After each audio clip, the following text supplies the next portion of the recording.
Share mo nga itong video kung mahal mo ang nanay mo. Ang pagbabalik ni Sasuke, ang lupet na strategy ni Shikamaru laban kay Hidan, ang paglantad ni Obito. Handa ka na bang balikan ang nakaka-excite at nakakamangha na mga sandali sa Naruto?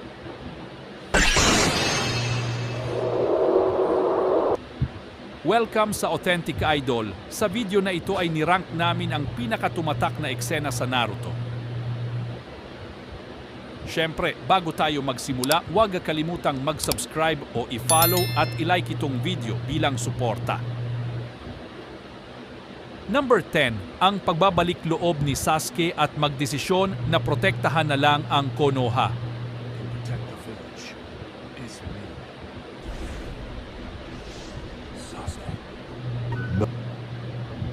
Pinoprotektahan niya ang Konoha dahil sa naunawaan niya ang halaga ng pagkakaibigan at pagkakaisa matapos ang laban niya kay Naruto.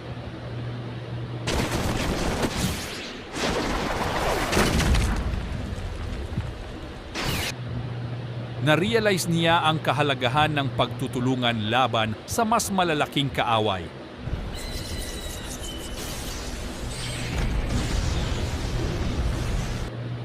Number 9, na-master ni Naruto ang Sage Mode. Si Naruto ay natutunan ng Sage Mode sa tulong ng ermitanyong mahilig na si Jiraiya.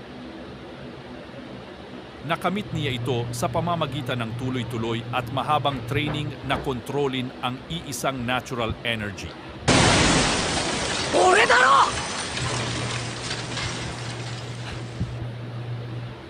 Number 8, ang panlinlang ni Obito.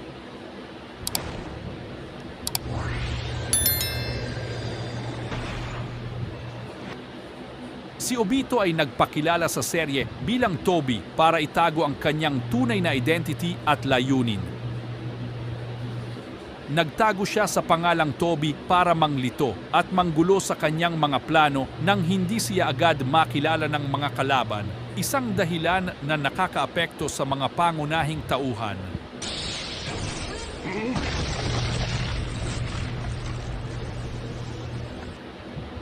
Number 7, ang pagsisimula ng The Fourth Great Ninja War.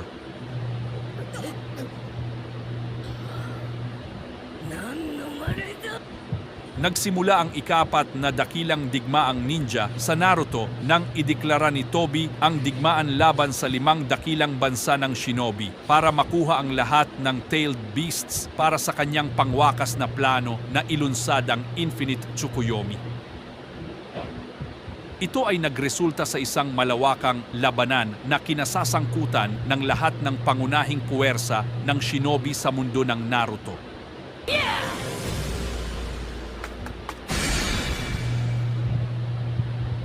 Number 6, ang pagbuo ng Team 7. If you're not prepared to kill me, you won't be able to take the bells. When I say start, you can begin. Ang Team 7 ay isang napakahalagang grupo sa Konoha na binubuo nina Uzumaki Naruto, Sakura Haruno, Uchiha Sasuke at kanilang mentor na si Kakashi Hatake. Si Naruto ay isang ulilang may pangarap na maging Hokage, Sakura na isang mahinhin pero magaling na ninja at si Sasuke ay isang bihasa pero nagpapalakas para maghiganti sa kanyang kapatid na si Itachi.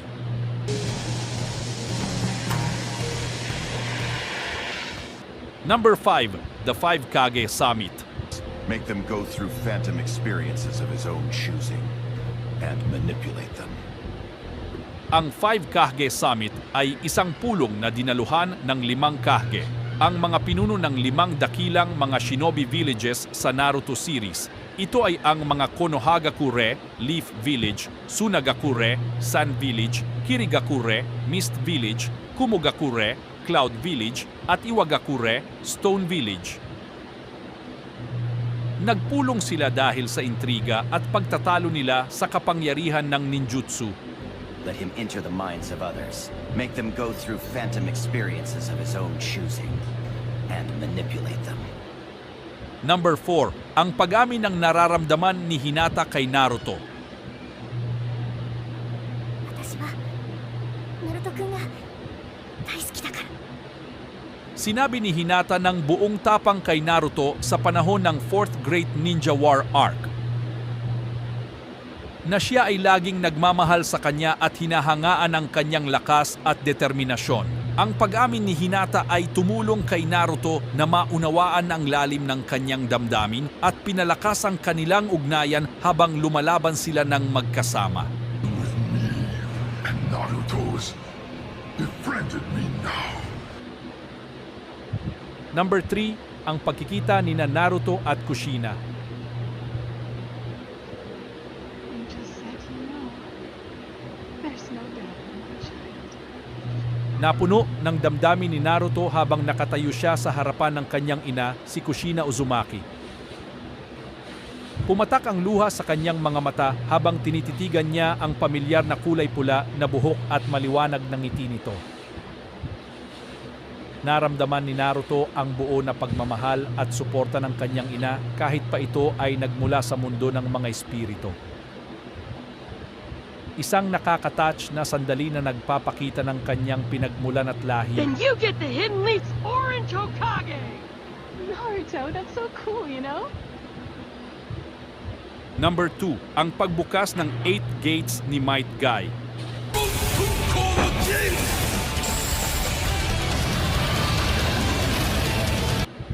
Special na kapangyarihan ni Might Guy na nagpakita ng malaking kapangyarihan at lakas pero malubhang pinsala sa kanyang sarili ang kapalit. Ang pagbubukas ng 8 gates ay nagpapakita ng kanyang determinasyon at kagustuhang protektahan ang mamamayan ng Konoha kahit ikamatay niya pa ito.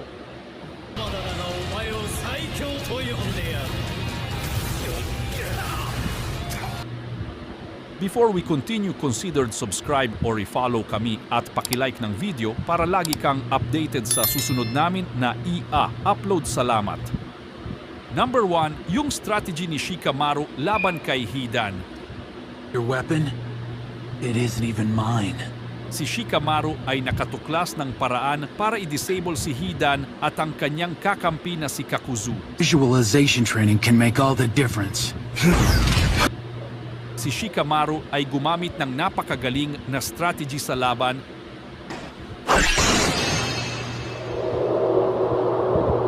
You thought para mapanagot si Hidan sa pagpatay sa teacher nito na si Asuma. Shikamaru? Shogi no aite ga inaku natta wa ne.